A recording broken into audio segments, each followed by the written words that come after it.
আপনি যেই কোনো বিপদের যেই কোনো প্রয়োজনের দোয়া যদি কবুল করাইতে চান, যদি যে দোয়া কবুল করাইতে হবে, আপনি দোয়া কবুল করাবেন, দোয়া কবুল করাবেন। আপনি যদি আপনি চান যে দোয়াকে আমার কবুল করাইতে হবে, তো আপনাকে কাজ করতে হবে।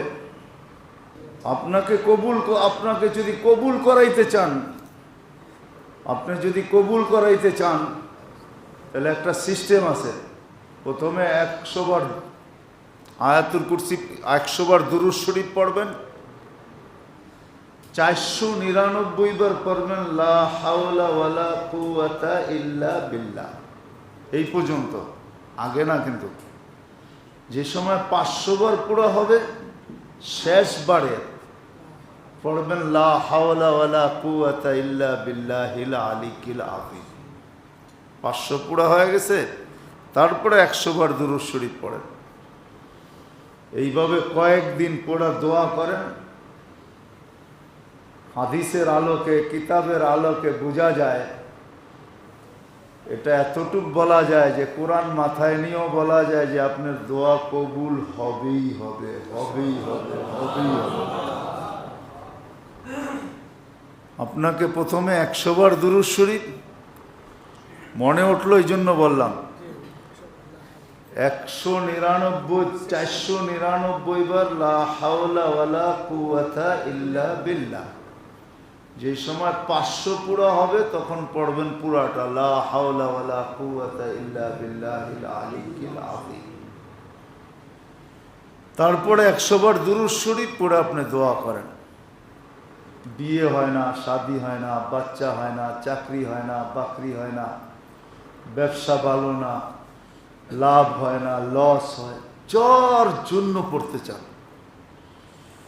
কিন্তু আমাদের একটা স্বভাবও বলি, আমাদের স্বভাব হইল একদিন করেই আমরা চাই যে হইল না, দূর আর পড়লাম না, ঠিক না?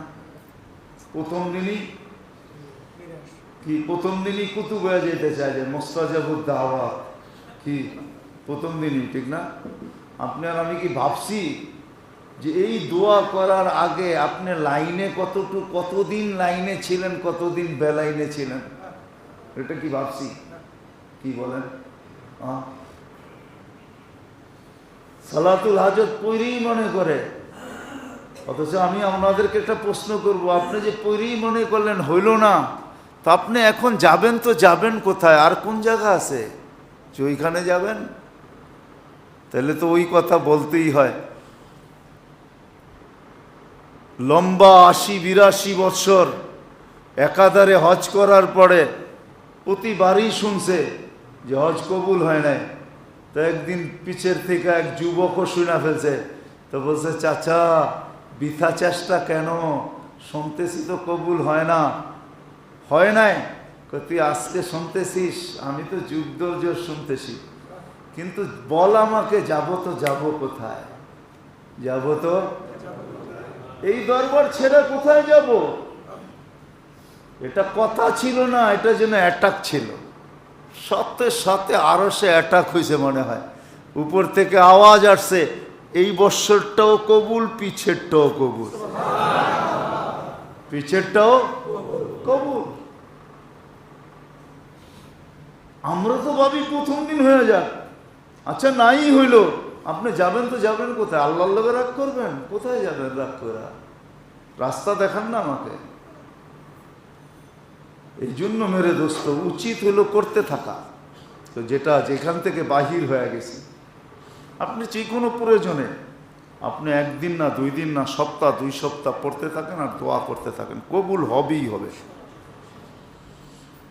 এটা কসম খায়ও বলা যায়, কোরআনে হাত রেখেও বলা যায়, কোরআনে মাথায় নিয়েও বলা যায়, যা কিছু করে বলা যায়, কবুল হবেই হবে।